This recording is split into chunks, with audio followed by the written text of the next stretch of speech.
నమస్తే, welcome to Leo news. Pastor Praveen మృతిపై మాజీ ఎంపీ హర్ష కుమార్ ఎంత హంగామా చేశాడో మనందరం చూసాం. అయితే పోలీసులు ఎంక్వైరీ చేసి ఇది హత్య కాదు, మరణం సంభవించింది అని చెప్పినా కూడా దీనిపై దుష్ప్రచారాన్ని ఆపకుండా హర్ష కుమార్ చేసినటువంటి తీరు, మరి ఆధారాలు ఇవ్వమంటే ఇవ్వకుండా అరెస్ట్ చేసిన నేపథ్యంలో డైరెక్ట్గా ముఖ్యమంత్రి చంద్రబాబు గారిని హర్ష కుమార్ ఈ విధంగా మాట్లాడడాన్ని ఎలా చూడొచ్చు అన్న విషయాన్ని తెలుసుకుందాం. మనతో పాటు ఉన్నారు సీనియర్ జర్నలిస్ట్ సత్యమూర్తి గారు. నమస్కారం సార్. నమస్కారం అండి. సార్, హర్ష కుమార్ గారు ఎప్పుడైతే పాస్టర్ ప్రవీణ్ మృతి జరిగిందో అప్పటి నుంచి కూడా ఆగకుండా రోజు ఏదో ఒక న్యూస్ మీడియా ముందు మాట్లాడుతూనే ఉన్నారు. ఆధారాలు ఇవ్వమంటే మీరు నాకు నోటీసులు ఇస్తారా అని చెప్పి పోలీసులు కూడా బెదిరించినటువంటి పరిస్థితి మనం చూసాం.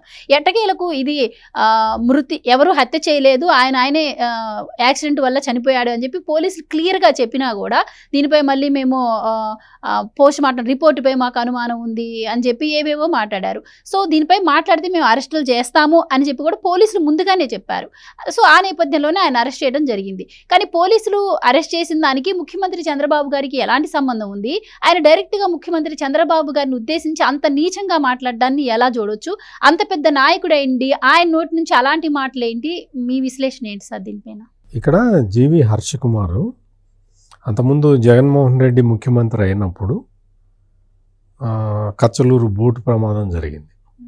కచ్చలూరు బోటు ప్రమాదం జరిగినప్పుడు అప్పుడు కూడా ఇట్లాగే ప్రవర్తించాడు. ఇట్లాగే ప్రవర్తించి పోలీస్ స్టేషన్ మీదకి వెళ్ళి అక్కడ దౌర్జన్యపూరితంగా ప్రవర్తిస్తే జగన్మోహన్ రెడ్డి ఏం చేశాడంటే తీసుకెళ్ళి జైల్లో వేయించాడు. ఒక 6 నెలలు జైల్లో ఉన్నాడు. బయటికి కూడా రాలా, బెయిల్ కూడా రాలా. ఇప్పుడు కూటమి ప్రభుత్వం అంటే చంద్రబాబు నాయుడు ప్రభుత్వం జీవి హర్ష కుమార్ ఎన్ని రకాల ఆరోపణలు చేస్తూ ఉన్నా కానీ చూస్తూ ఉంది తప్ప హర్ష కుమార్ని ఏ విధంగానూ ఇబ్బంది పెట్టలే, అరెస్ట్ చేయలే. అంటే అరెస్ట్ చేయడం అంటే వాళ్ళ పాస్టర్లందరినీ రమ్మని చెప్పాడు, అక్కడ కొవ్వొత్తుల ర్యాలీ చేద్దామని చెప్పాడు, పిలుపునిచ్చాడు. కొంతమంది పాస్టర్లు వచ్చారు. వచ్చినప్పుడు పోలీసులు ఏం చేశారంటే ఇతన్ని ప్రివెంటివ్ అరెస్ట్ చేశారు. ప్రివెంటివ్ అరెస్ట్, అక్కడికి వెళ్ళి గొడవ చేయకుండా ప్రివెంటివ్ అరెస్ట్ చేసి ఆ ప్రోగ్రామ్ అయిపోయే వరకు అటు ఇటు తిప్పి మళ్ళీ తీసుకొచ్చి ఇంటి దగ్గర దించేసి పోయారు. ఇంతే చేశారు. అదే జగన్మోహన్ రెడ్డి అయితే హర్ష కుమార్ని తీసుకెళ్ళి 6 నెలలు వేసాడు లోపల. అప్పుడు జగన్మోహన్ రెడ్డి పరిస్థితి అంటే జగన్మోహన్ రెడ్డి ఎట్లా ప్రవర్తించాడో ఇప్పుడు చంద్రబాబు నాయుడు కూడా అట్లా ప్రవర్తించి ఉంటే బాగుండేది అని చాలామంది అంటున్నారు. అంటే అప్పట్లో ఆయన్ని 6 నెలలు జైల్లో ఉంచారు. మరి అంటే అప్పట్లో జగన్మోహన్ రెడ్డి చేసినట్టు చేసి ఆ తర్వాత జైలు నుంచి బయటకు వచ్చిన తర్వాత మళ్ళీ జగన్మోహన్ రెడ్డి గురించి మాట్లాడలా.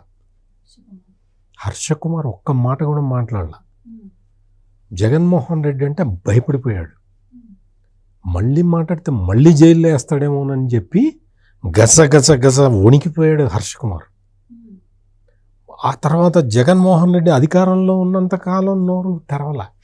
అటువంటి హర్ష కుమార్ రాష్ట్రంలో కూటమి ప్రభుత్వం అధికారంలోకి వచ్చిన తర్వాత ప్రజలందరికీ స్వాతంత్రాలు వచ్చినాయి మళ్ళీ అని సంతోషించాలా?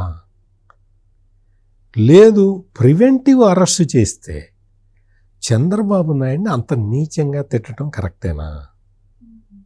అసలు ఎంత నీచంగా తోలనాడాడు అంటే అరే తురే అని మాట్లాడాడు.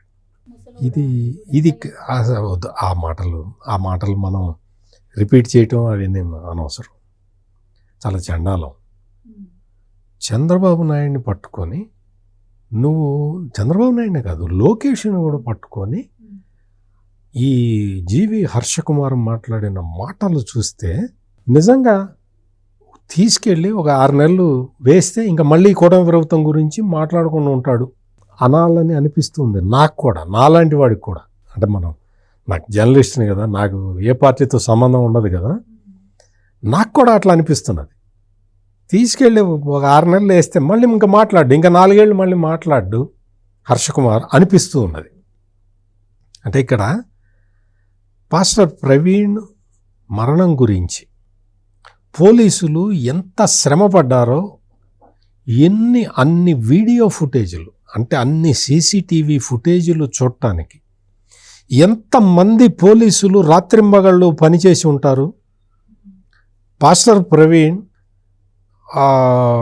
ఇక్కడ హైదరాబాదులో నేరేడుమెట్ట ఏదో ఉంది, ఆ ప్లేస్ నుంచి బయలుదేరిన దగ్గర నుంచి అతను చనిపోయే వరకు ఆ మొత్తం ఇదంతా కూడా ఆ సీసీటీవీ ఫుటేజీలు తీసి వాటిని విశ్లేషించి అతన్ని ఐడెంటిఫై చేసి మొత్తం కోరిలేట్ చేసి టైమింగ్స్తో సహా చెప్పి మధ్యలో 3.5 గంటల గ్యాప్ ఉంటే ఈ 3.5 గంటల గ్యాప్లో కూడా అతను ఏం చేశాడో విజయవాడలో మొత్తం పోలీసులు చెప్పి ఇక్కడెక్కడ అక్కడక్కడ ఎక్కడెక్కడైతే అతను వేరే మనుషులతో కాంటాక్ట్లోకి వచ్చాడో వాళ్ళందరి వాంగ్మూలాలు తీసుకొని వాళ్ళందరి సాక్ష్యాలు తీసుకొని సీసీటీవీ ఫుటేజ్లో ఉన్న వాళ్ళు వీళ్ళే అని ఐడెంటిఫై చేసి వాళ్ళతో మాట్లాడి వాళ్ళ స్టేట్మెంట్లు రికార్డు చేసి యాక్సిడెంట్ జరిగినప్పుడు పాస్ అయిన వెహికల్స్ని ఐడెంటిఫై చేసి వాళ్ళ డ్రైవర్లను పట్టుకొని వాళ్ళ డ్రైవర్లందరినీ తీసుకొచ్చి వాళ్ళతో మళ్ళీ మాట్లాడి ఇంత కసరత్తు చేసి అతను మద్యం ఎక్కడెక్కడ కొన్నాడో చూసి ఆ పాస్టర్ ప్రవీణ్ ఆ మద్యం కొనుగోలు చేసింది ఆయన సెల్ ఫోన్ నుంచి, ఆయన పేటీఎమో గూగుల్ పేనో ఏదో సంథింగ్, అక్కడి నుంచి ఆయన ఎట్లా పేమెంట్ చేశాడో ఆ పేమెంట్ రిసీట్స్ కూడా తీసుకొని అతను 3 సార్లు కింద పడ్డాడు, ప్రమాదం జరిగి త్రుటిలో తప్పించుకున్నాడు, 4వసారి ప్రమాదం జరిగినప్పుడు చనిపోయాడు అని చెప్పి పోలీసులు అన్ని ఆధారాలతో చెబితే ఈ రోజుకి జీవి హర్షకుమారు అది హత్య అంటాడు. అది హత్యే, కత్తులు తీసుకొని పొడిచారు, మరగయాసాల అని చెప్పి వెళ్ళిపోయారు అంటాడు. ఇప్పటికీ అలాగే మాడుతున్నాడు. ఇంకేం చేయాలి? అయ్యా నీ దగ్గర ఉన్న ఆధారాలు ఉంటే మాకు ఇవ్వయ్యా అని పోలీసులు అడిగితే నేనెందుకు ఇస్తా, నువ్వు ఇన్వెస్టిగేట్ చేయన్నాడు. మరి వాళ్ళు ఇన్వెస్టిగేట్ చేశారు. ఇన్వెస్టిగేట్ చేసి అయ్యా ఇది జరిగింది, మద్యం కొన్నాడు, తాగాడా అని అడిగారు. తాగినట్టు ఆ విసరా అసలు పోస్ట్ మార్టం ఎట్లా చేస్తారో జీవి హర్షకుమార్కి తెలుసా? బహుశా తెలిసి ఉండాలి. చాలాసార్లు జైలుకి వెళ్ళి వచ్చాడు, చాలా ఎంపీగా కూడా పనిచేశాడు, చాలా పోలీస్ కేసులు చూసి ఉంటాడు. కాబట్టి పోస్ట్ మార్టం ఎట్లా చేస్తారో కూడా తెలిసి ఉండాలి. అక్కడ సేకరించిన విసరాని 3 ల్యాబులకి పంపించారు. అన్నిట్లో కూడా అక్కడ ఆల్కహాల్ ఇవి అక్కడ కనిపించినాయి, ట్రేసెస్ కనిపించినాయి. ఇంత అంటే అతను కొన్న మందు మద్యం తాగాడు అని కూడా మొత్తం అంతా ప్రూవ్ అయిన తర్వాత పాస్టర్ ప్రవీణ్ వైఫ్కి ఈ వివరాలన్నీ చెబితే ఆమె కన్విన్స్ అయ్యి నాకు పోలీసుల దర్యాప్తు మీద పూర్తి నమ్మకం ఉంది అని ఆమె చెప్పిన తర్వాత, జెసికా చెప్పిన తర్వాత కూడా భార్య చెప్పటం ఏంటి, భార్యకేం సంబంధం అంటాడు ఈ హర్షకుమార్. ఇతను మతి ఉండి మాట్లాడుతున్నాడా, మతి లేక మాట్లాడుతున్నాడా? భార్యకి సంబంధం లేకుండా నీకు సంబంధం ఉంటుందా? ఏం మాట్లాడుతున్నావు హర్షకుమార్? నువ్వు పార్లమెంటు సభ్యుడిగా పనిచేసావు కదా, మరి ఆ మాత్రం లాజిక్లు ఉండవా? ఆ మాట్లాడటం ఏంటి, ఆ వీడియోలు ఏంటి, ఆ వీడియోలు చేయటం, ఇది హత్య, చంద్రబాబు నువ్వు చంపావు, ఒక క్రైస్తవుని చంపావు అంటాడు. చంద్రబాబు వచ్చి చంపాడా? అక్కడికి వచ్చి చూసి మొత్తం అంతా కూడా పోలీసుల్ని దర్యాప్తు చేయమని చాలా స్పష్టమైన ఆదేశాలు ఇస్తే, అదే సార్, వాళ్ళ భార్య నమ్ముతుంది, వాళ్ళ బ్రదరు నమ్మాడు, క్రైస్తవ సంఘాలు నమ్ముతున్నాయి, పాస్టర్స్ అందరూ నమ్మారు. ఈయనకు ఒక్కడికి వచ్చిన బాధ ఏంటి? ఈయన స్పెషల్ అపీరియన్స్ ఏమైనా కోరుకుంటున్నారనుకోవచ్చా? అసలు ఇతనికి ఏం సంబంధం? జీవి హర్షకుమార్కి పాస్టర్ ప్రవీణ్కి ఏంటి సంబంధం చెప్పమను. నువ్వు ఎందుకు అసలు ప్రతిసారి కూడా ఈ మత కలహాలు రేపే ఈ ప్రక్రియ ఎందుకు? ఇది ఎందుకు చేస్తున్నావు?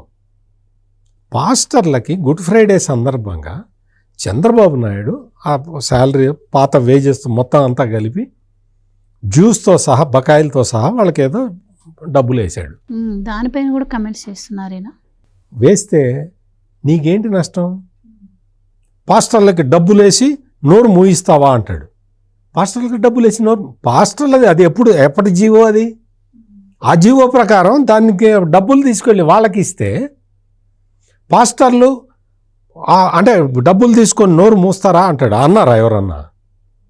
గుడ్ ఫ్రైడేనాయా, గుడ్ ఫ్రైడే సందర్భంగా 7 నెలలు శాలరీ అన్ని వేసేసేయండి అని చెప్పి ఆయన చెబితే పాస్టర్లను కొంటావా అంటాడు. ఏంటి పిచ్చి మాటలు నాకైతే అర్థం కావట్లేదు. ఇక్కడ మనం ముఖ్యంగా గమనించాల్సింది ఏంటంటే పాస్టర్ ప్రవీణ్ చనిపోయిన తర్వాత చాలామందికి డౌట్లు వచ్చినాయి. ఆ డౌట్లన్నీ నివృత్తి చేయడానికి పోలీసులు శత విధాల ప్రయత్నం చేశారు. వాళ్ళ శక్తి మేరకు ప్రయత్నం చేశారు, చూపించారు, అదే యాక్సిడెంట్ అని నిరూపించారు. నిరూపించిన తర్వాత ఇతను వచ్చి అట్లా మాట్లాడటం ఏంటి? ఇప్పటికీ అదే మాట్లాడటం ఏంటి? చంద్రబాబు నాయుడు వచ్చి చంపించాడంటాం ఏంటి? ఎటు పోతున్నావు Harsha Kumar? What is your అంటే నీ లాజిక్ ఏంటి? నువ్వు బలానా వాళ్ళు చంపారు అని లిస్ట్ ఇవ్వు, వాళ్ళని పిలిచి ఎంక్వైరీ చేసేవాళ్ళు కదా. ఇప్పుడు కేసు క్లోజ్ చేశారు, ఇప్పుడు ఇంకేం చేయరు. అతను సహజ మరణం, యాక్సిడెంట్, ప్రమాదవశాత్తు జరిగిన మరణం అని అక్కడ తెలిసిపోతూ ఉంటే ఇప్పుడే ముందర ఎందుకు ఇవ్వలేదు? ముందర ఇవ్వాలి కదా హర్ష కుమార్. ఎవరెవరు చంపారో ఇవ్వాలి కదా. నువ్వు పెద్ద ఎంపీవి కదా, నీకు అన్నీ తెలుసు కదా. ఇప్పటికీ అదే చెబుతున్నావు కదా, మర్డర్ అనే చెబుతున్నావు కదా. ఎవరు చంపారో లిస్ట్ ఇచ్చి వీళ్ళ మీద నాకు డౌట్ ఉందా అని చెప్తే వాళ్ళని కూడా పిలిచి ఎంక్వైరీ చేసి ఉండేవాళ్ళు కదా. కేసు ఈ రోజున క్లోజ్ అయిపోయిన తర్వాత ఇంత నీచంగా మాట్లాడుతున్నాడు.